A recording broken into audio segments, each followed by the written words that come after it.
escucha bien, ¿no? Sí, se escucha bien. Perfecto. Ya. Ceci, ya lo solucioné. Muchas gracias. Bueno, les agradezco grandemente a los organizadores, bueno, a Geraldine, por su gentil invitación, a Susi, su asistente también, por la gentileza de invitarme a compartir estas pincelazos, digamos, de las manifestaciones neurológicas de la enfermedad celíaca, ¿no? La enfermedad celíaca es una enfermedad universal. Desde que el hombre primitivo empezó a ser sedentario, pasó de ser errante a ser sedentario y a dedicarse a la agricultura y al domesticar el trigo, entonces surgieron los primeros celíacos, ¿no? Por incompatibilidades genéticas y moleculares, bioquímicas, con el procesamiento digestivo de la gliadina, que es la molécula proteica fundamental del trigo, ¿no? No solo del trigo, sino de la cebada, del centeno, que también son de la misma familia del trigo, ¿no? Cereales de la misma familia. La enfermedad celíaca es una enfermedad relativamente común, ya que afecta al 1% de las personas que podemos ver por la calle pasar, ¿no? Y hay claramente cierta predisposición genética y es la única enfermedad autoinmune cuyo precipitante es conocido, que es la ingesta de gluten. En otras enfermedades autoinmunes como la artritis reumatoidea, el lupus eritematoso sistémico, etcétera, no se desconoce completamente la molécula inmunogénica, digamos, que desencadena todo este proceso, ¿no?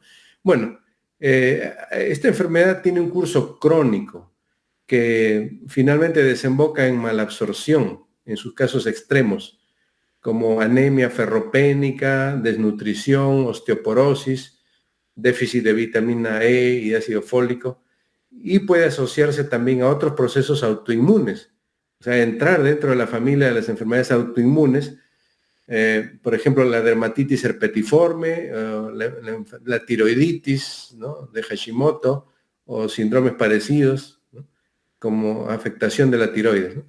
Hay una carga familiar también de ciertas moléculas a nivel intracelular y hay cierta carga familiar en el síndrome de Down, en diabetes mellitus tipo 1, perdón, y en el síndrome de Down, o sea, la diabetes del niño, ¿no? Diabetes mellitus infantil y el síndrome de Down. En el cuadro clínico de la enfermedad celíaca, los síntomas son en realidad poco específicos, son síntomas que pueden dar a pensar que es una persona de constitución así, de mala digestión, etcétera, y el paciente experimenta diarrea crónica, fatiga, borborismos, esos sonidos intestinales, sonidos abdominales, a veces con dolor, a veces no, pérdida de peso, malnutrición, anemia, distensión abdominal, flatulencia. Estos son los síntomas más comunes, ¿no? Raros son dependiendo si afecta a otros órganos y sistemas extradigestivos. Siempre en la patogénesis yo insisto que no existe una sola causa para una enfermedad. Aquí en el centro la enfermedad celíaca, pero a su alrededor están los factores determinantes, desencadenantes y predisponentes. Toda enfermedad tiene un factor determinante. Por ejemplo, la tuberculosis es producida por el bacilo de Koch, pero en realidad, si la persona es bien nutrida y tiene una constitución genética y un sistema inmunológico robusto, obviamente no va a tener en la vida, por más que se exponga, conviva con una persona tuberculosa activa, difícilmente va a desarrollar la enfermedad. Puede desarrollar una infección, pero que esa infección permanecerá controlada toda la vida ante un paciente con un buen sistema inmune. En este caso, el factor determinante es la gliadina, que es la proteína del gluten. El factor desencadenante son los anticuerpos que se producen en la mucosa intestinal, el intestino delgado, y los factores genéticos, obviamente. Hay grupos de familias que digamos, son más predispuestos a este tipo de enfermedad porque no pueden procesar bien a nivel de la mucosa la gliadina, y se generan una serie de anticuerpos también que resultan en lesión crónica. Y como le digo, la punta del iceberg es la enfermedad clínica celíaca, ¿no? Que la conocemos, acabamos de relatar sus manifestaciones clínicas generales, pero debajo de la línea de flotación de este iceberg puede haber enfermedad latente o silente, ¿no? También, ¿no? Latente o silente. Incluso un individuo sano puede convertirse en celíaco con el paso de los años, dependiendo si ocurre algún daño en la mucosa digestiva, un daño crónico, ¿no? Y puede pasar de una mucosa normal a una mucosa enferma, ¿no? En el yeyuno, en el intestino delgado proximal, ¿no? La cadena de fenómenos moleculares, digamos, que producen la enfermedad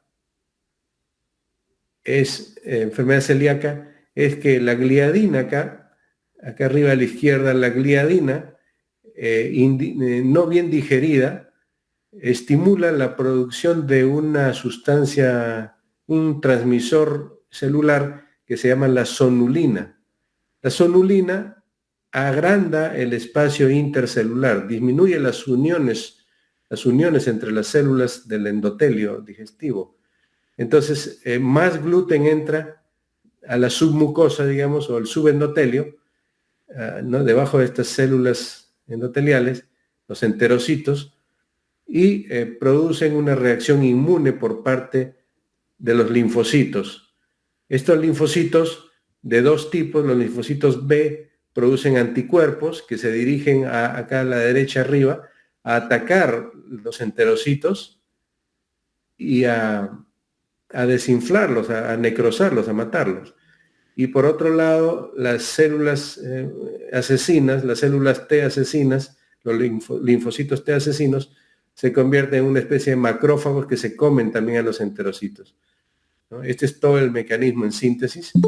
Y esto conduce pues a una atrofia de la mucosa, a una atrofia, y esta atrofia conduce a una disfunción de la mucosa intestinal y esto permite la absorción de toxinas que normalmente no se absorberían por el intestino, ¿no? Y también a malnutrición de otro lado, ¿no? Por falta de absorción de los nutrientes.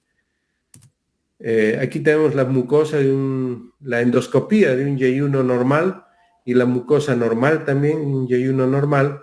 Ven ustedes las criptas y las vellosidades y las criptas del Lieberkühn, que indican pues que son como unos deditos, como una toalla, ¿no? Como una toalla bien afelpada, con muchos filamentos que están absorbiendo activamente los nutrientes.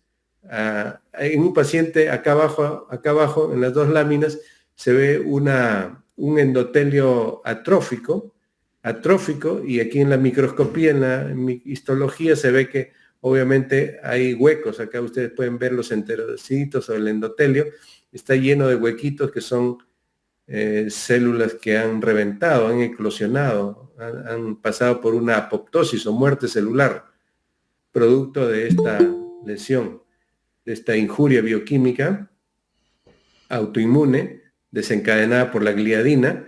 Y vean ustedes la atrofia, estas prolongaciones digitiformes son muy escasas. Por lo tanto, el área de absorción del intestino también disminuye, ¿no? Por lógica y en la práctica se ve que la mejoría tanto de los cuadros digestivos como de los cuadros extradigestivos como el neurológico pueden mejorar con una dieta exenta de gluten, ¿no? Hay que hacer un reconocimiento precoz, un diagnóstico precoz del paciente, ¿no? Ahora, hablando ya en general de los síntomas extradigestivos, han comenzado recientemente a reconocerse y tratarse. Antes se pensaba que era una enfermedad limitada al tracto digestivo bajo, pero ahora se ha visto que en realidad puede afectar una serie de órganos y sistemas, ¿no? En lo que me toca a mí conversar con ustedes son las manifestaciones neurológicas y psiquiátricas que se presentan en el 5 al 10% de los pacientes celíacos. Y a veces los síntomas digestivos son mínimos, pero los neurológicos sí son impresionantes y mucho más importantes que los síntomas digestivos. Hasta un 38%, o sea, 4 de cada 10 pacientes no manifiestan síntomas digestivos importantes, ¿no? Ahora, en los años 60 y 70 fue acumulándose la evidencia, la sospecha que podría haber síndromes epilépticos o paroxísticos en pacientes celíacos, ¿no? Porque se vio la correlación, ¿no? Que muchos celíacos adultos venían con trastornos convulsivos. Una década adelante, en el 80 para los 90, se propuso la existencia de la neuroceliaquía, ¿no? En un 38% de los pacientes aún no presentan el cuadro florido digestivo, como les había mencionado, y el cuadro neurológico se puede presentar en todas las edades, aunque es más frecuente en la etapa avanzada de la vida, en la adultez y después, ¿no? Los síntomas incluyen síndrome epiléptico, ataxia cerebelosa, demencia, encefalitis, neuropatía periférica, depresión, cefalea. Una serie de manifestaciones muy, muy polimorfas. No hay un síndrome específico aquí, sino es muy diverso, muy abigarrado. ¿Cuál es el mecanismo a nivel del sistema nervioso, ¿no? Los estudios inmunohistoquímicos han demostrado que los anticuerpos que se producen no solo lesionan el tracto de la mucosa digestiva, sino que también van a atacar el sistema nervioso. Ahora se ha demostrado que existen neurotransmisores en el intestino, existen neurotransmisores que son muy, muy parecidos en su estructura molecular a los neurotransmisores del cerebro. O sea, porque si ustedes recuerdan, nosotros en el proceso evolutivo venimos prácticamente de los anélidos. En algún momento las formas vivientes adaptaron la forma de una lombriz, ¿no? Para poder absorber los nutrientes en la tierra, ¿no? Y entonces esa lombriz se dividía en múltiples segmentos. Por eso nosotros hemos heredado las vértebras y las costillas, ¿no? O sea, los segmentos. Y hasta ahora, neurológicamente, nosotros hablamos del segmento, por ejemplo, el segmento T2, el segmento segundo, segmento del torácico, de la médula torácica.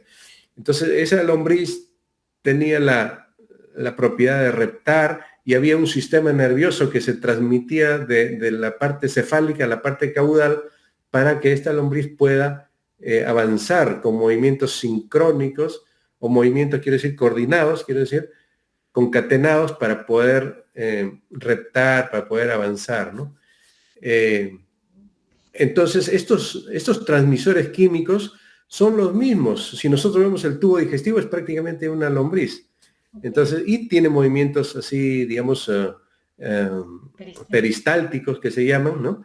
Que obedecen a una coordinación del sistema nervioso vegetativo, sistema nervioso parasimpático, que proviene del nervio vago, ¿no? O sea, tenemos esa reminiscencia atávica por la cual todas esas sustancias químicas del intestino han pasado al cerebro. Una vez que esta estructura tubular desarrolló hacia arriba el encéfalo, ¿no? El ganglio principal, que es el cerebro, ¿no? Porque hay múltiples ganglios a nivel de todo el eje nervioso periférico, ¿no? Pero a nivel cerebral, a nivel craneal, digamos, existe la vesícula cerebrales, ¿no? Las vesículas cerebrales que han dado origen al cerebro. En el embrión se llaman vesículas cerebrales, ya en el sujeto adulto maduro es el cerebro, ¿no?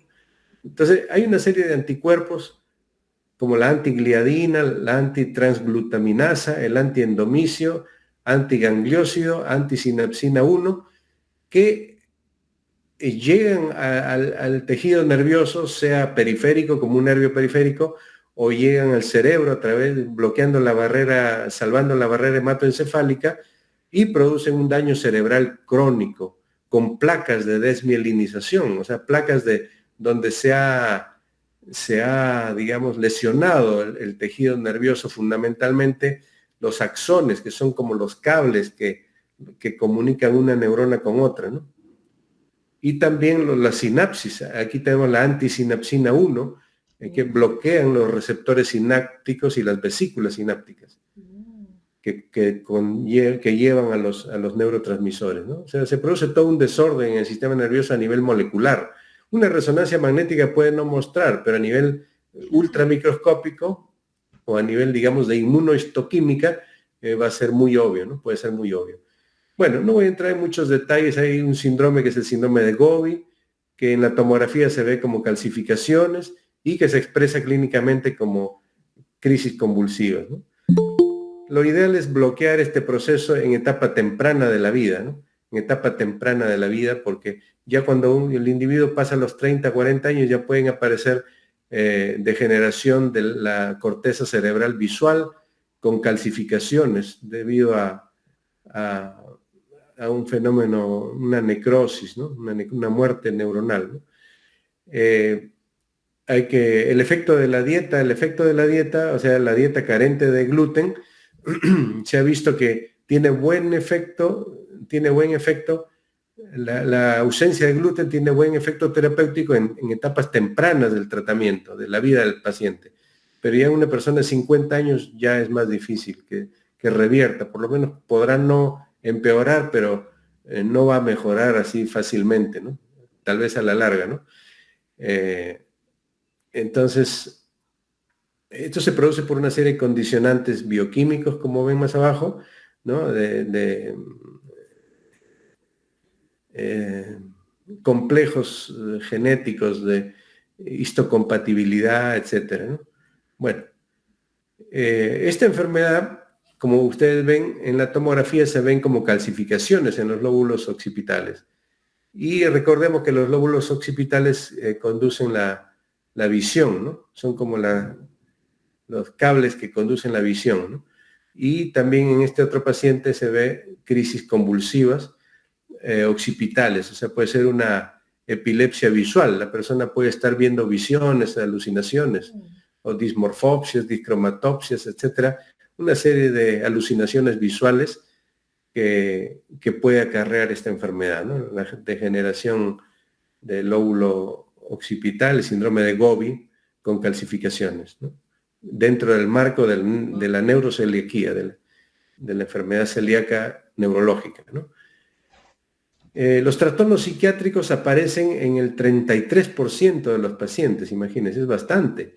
Muchos pacientes, Dios sabe cuántos pacientes con apatía, con ansiedad, con irritabilidad, depresión, trastornos del ánimo, trastornos de adaptación, por ende, en niños, crisis de pánico, anorexia, esquizofrenia, pueden ser producidas por este mecanismo, digamos, de autoinmune inducida por la gliadina, ¿no? En el marco de la enfermedad celíaca.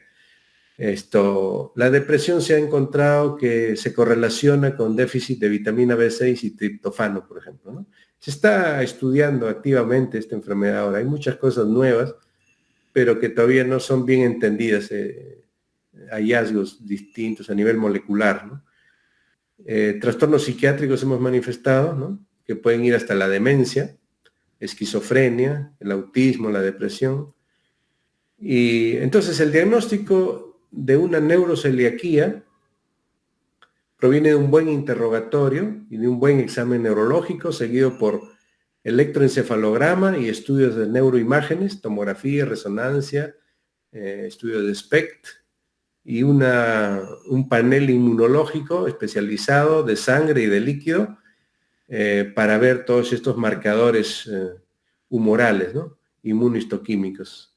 Biopsias a veces también en tejido nervioso o en muscular para ver cómo están esos nervios periféricos, esos músculos, ¿no?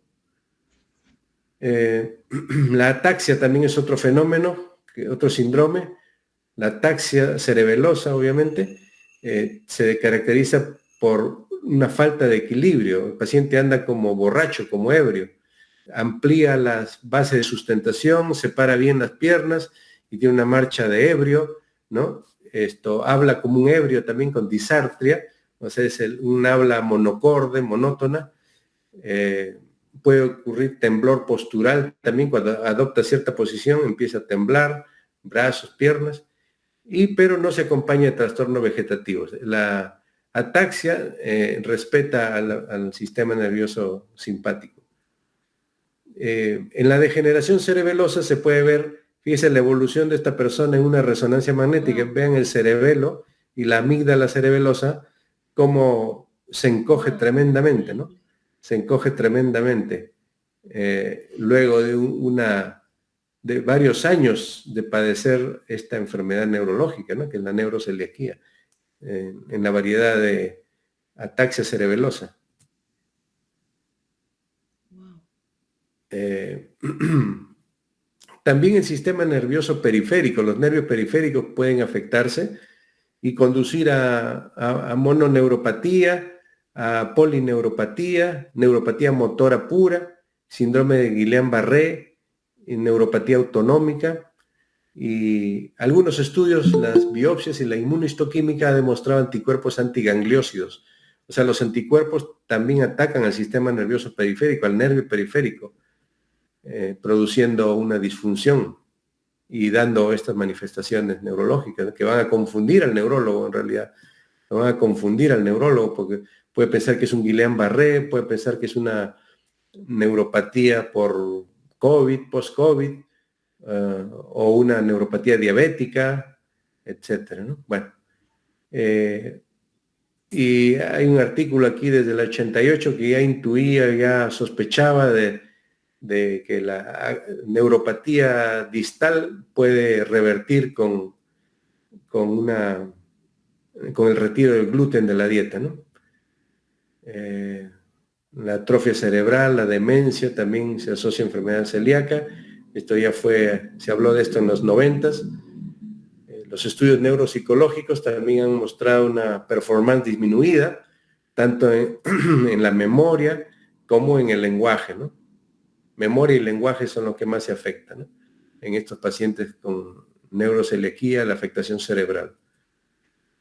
Estudios avanzados también de SPECT, o sea, que se llama Single Photon Positron Tomography, tomografía por emisión de positrón único, ¿no? Con isótopos radioactivos acoplados con cámara gamma, acoplando cámara gamma con tomografía para ver el metabolismo del cerebro en distintas regiones. Se ve que en la demencia se observa falla en la perfusión cerebral en las regiones motoras, psíquicas y de integración visual. Las áreas que ustedes ven ahí en naranja están disminuido el metabolismo, ¿no? En un paciente con neuroceliaquía, ¿no? Y esto ocasiona demencia, porque son áreas cognitivas netamente. El lóbulo frontal, uno, el lóbulo frontal o la región rolándica, ¿no? El área motora o de Broca, el área 2, y el área 3, que es el área de integración visual, visuopsíquica o visuomotora, ¿no? Aquí también se demuestra, ustedes ven acá en esta lámina colores, aquí ven como el rojo es el metabolismo activo, la perfusión sanguínea abundante, y el amarillo es escasa circulación, en este caso el lóbulo frontal. Y esto se ha descubierto que se llama hipoperfusión, o sea, una falla circulatoria regional del cerebro, en este caso el lóbulo frontal, ¿no? Asociada a demencia. Bueno, no voy a entrar en detalles, pero esto ya es algo que se ha identificado, ¿no? En pacientes no tratados celíacos. Hay otros trastornos degenerativos, como se le ha achacado también la participación de la enfermedad celíaca, cuando hay miopatía ocular, por ejemplo, pacientes que tienen mucha fatiga visual o se le caen los ojos, que se sospecha miastenia gravis, por ejemplo, puede tratarse de una neuroceliaquía por compromiso de la unión mioneural, la placa mioneural donde el nervio se une con el músculo para descargar y contraer el músculo. A ese nivel también atacan los anticuerpos, ¿no?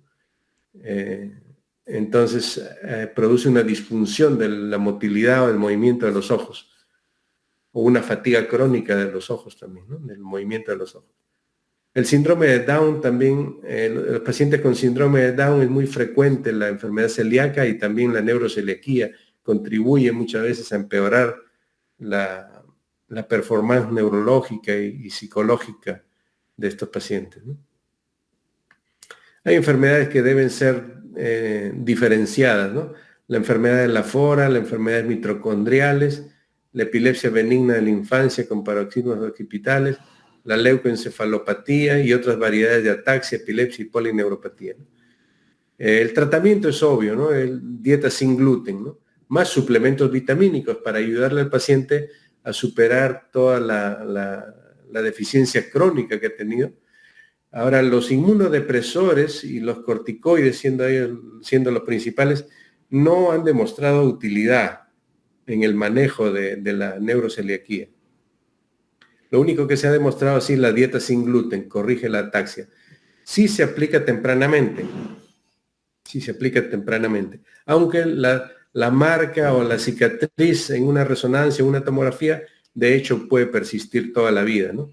Pero clínicamente el paciente debe mejorar, en especial si el tratamiento ocurre en etapa temprana de la vida, por decir, debajo de los 30 o 20 años, ¿no? Mientras más joven es el paciente, mucho más alta la posibilidad de corregir o curar estas manifestaciones neurológicas, por lo menos, ¿no?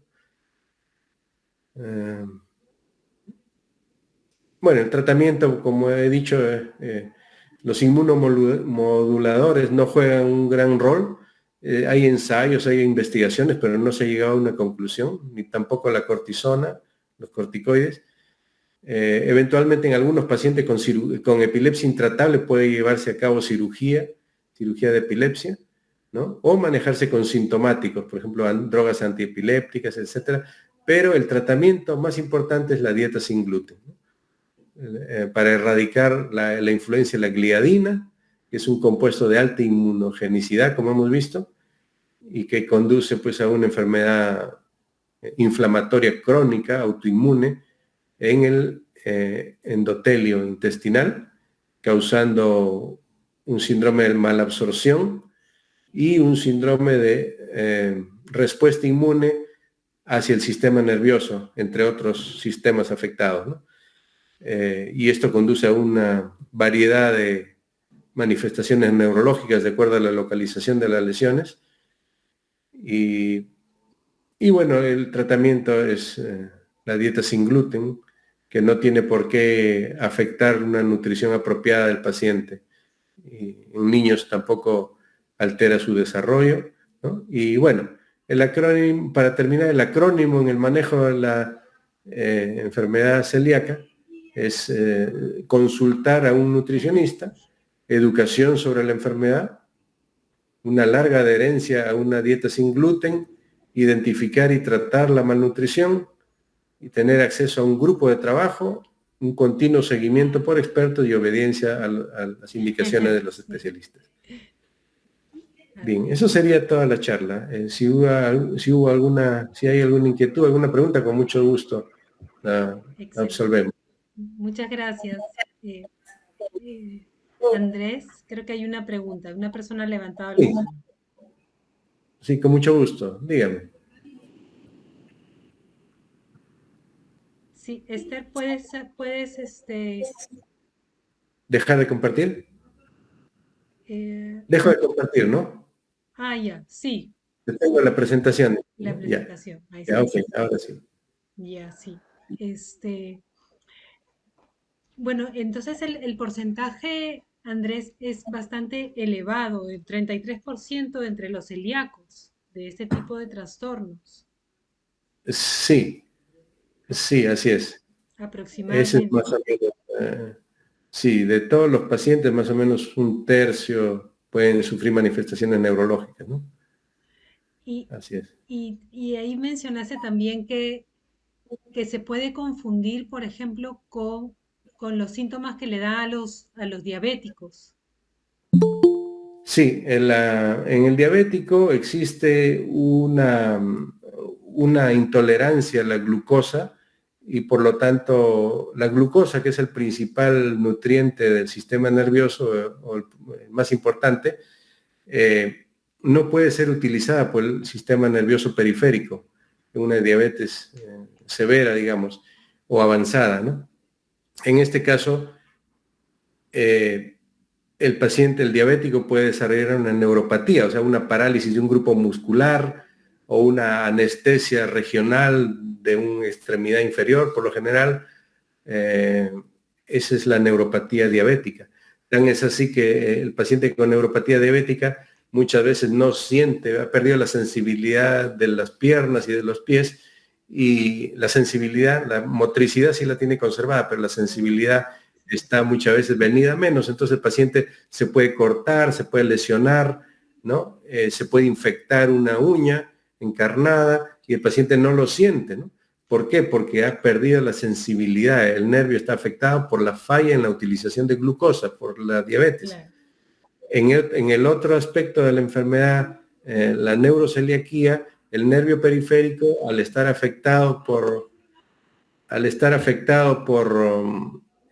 los anticuerpos, desarrolla un fenómeno inflamatorio crónico y una disfunción crónica, y ocurre lo mismo. Claro. Especialmente en los nervios sensitivos también, alguna anestesia, alguna falla en la conducción nerviosa, ¿no? Claro. La parte motora también, y dar un síndrome de tipo parálisis o incluso polineuropatía motora como el Guillain-Barré. Y, por ejemplo, ¿cómo puede ser una persona para identificar tempranamente? ¿No? Porque hay trastornos que uno puede de repente perder la memoria, quizás 10 años antes, o en esos tiempos importantes en que ya se vuelve pues una enfermedad más complicada de tratar. ¿O qué síntomas uno puede tener como advertencia, sobre todo en un celíaco asintomático? Que no son pocos, porque es como 40%, tengo entendido, no sienten nada y son celíacos, ¿no? Sí, sí, en realidad aquí en mucho hace el diagnóstico oportuno, digamos, en el diagnóstico oportuno juega un rol importantísimo la suspicacia del clínico, la suspicacia del internista. El médico internista, por lo general, tiene una amplia experiencia en este tipo de enfermedades, y tiene que estar al corriente que puede existir esta patología, ¿no? Que es la neuropatía periférica o cualquier manifestación neurológica de la enfermedad celíaca. Claro. Y ante la menor sospecha, una interconsulta al neurólogo para que pueda llegar a un diagnóstico más exacto, ¿no? Claro. Acá hay una pregunta que Sí. dice ND Sánchez, en una resonancia del cerebro, unas manchas Sí, que parecen estragos de microinfartos podrían ser causadas por celiaquía, claro, podría ser, ¿no? podría ser. Si deseas, puedes abrir tu micrófono y conversar con el doctor. Este, claro, porque, yo he visto también en la epilepsia, ¿no? Que se ven puntitos de Así color es, blanco, ¿no?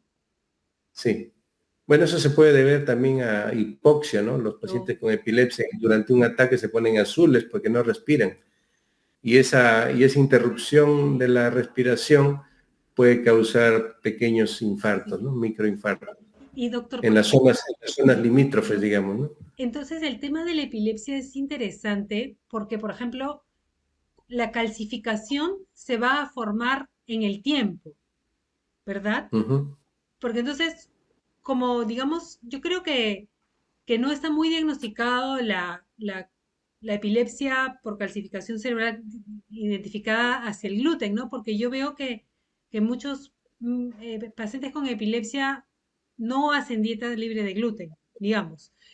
Eh, pero ese paciente con epilepsia, cuando es niño, mm, puede tener epilepsia, pero las calcificaciones le van a venir de grande. Ujú. ¿Esa se puede identificar tempranamente? O sea, Eh, como una epilepsia celíaca. sí, sí, pero una vez más requiere un alto índice de sospecha, en este caso por parte del neurólogo, que es el primero que va a recibir al paciente seguramente, ¿no? Y el paciente va a seguir conducido por el neurólogo. El neurólogo tiene que tener también un alto índice de suspicacia Claro, e indagar, interrogar, ¿no? Perdón, sí. mandándome mensaje. Interrogar al paciente en ese aspecto, en los síntomas digestivos, síntomas intestinales, ¿no?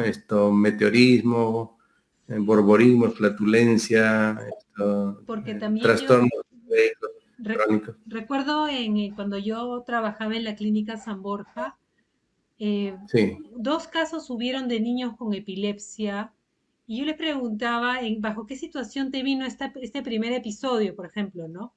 Y en ambos Ujú. casos fue después de un cumpleaños infantil, ¿no? Ah, ya. Entonces, donde ahí comen pues la torta, Sí, la pura galleta y es cosas, carga masiva de gluten, ¿no? ¿no? Sí, Y, sí, pues. y bueno, no, en ese momento no sé exactamente si era celíaco, pero había tenido esta comida llena de gluten inicialmente, ¿no? Ujú. Sí. ¿No? Hay una Así pregunta es. este, hay una pregunta de Sí. Claudia, perdón, deseas hacer tu pregunta, puedes abrir tu micrófono. Sí, buenas noches, doctor. Sí, Muchas buenas gracias noches. por su charla.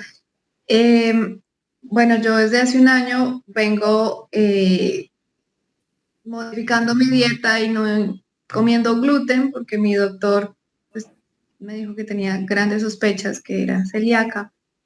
Y Ujú. quería preguntarle, cuando yo dejé el gluten, tuve un cambio anímico grandísimo, o sea, empecé a sentirme muy mal anímicamente, a tener ataques de llanto y esto, que normalmente no los había tenido. Y yo Ujú. sentía que era como si estuviese haciendo una especie de síndrome de abstinencia. Pues, si usted me puede explicar un poco este fenómeno o esto que me sucedió. Claro, tuviste una mezcla de ansiedad y depresión, Ok, ¿verdad? Sí, sí, bueno, podría ser que la enfermedad celíaca, ¿y tú eres celíaca en primer lugar?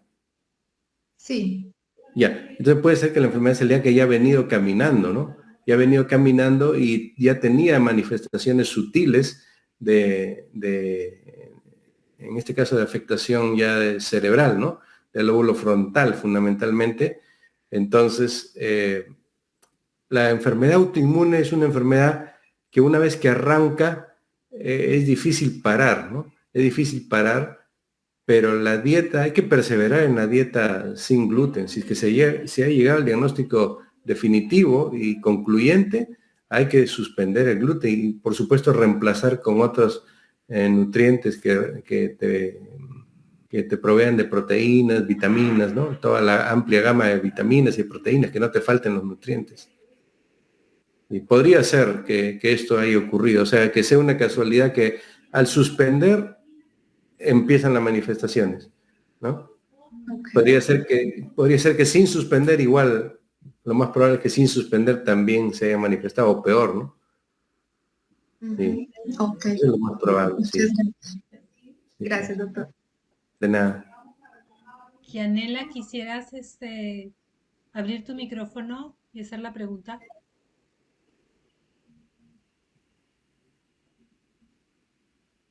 No, muy buenas noches.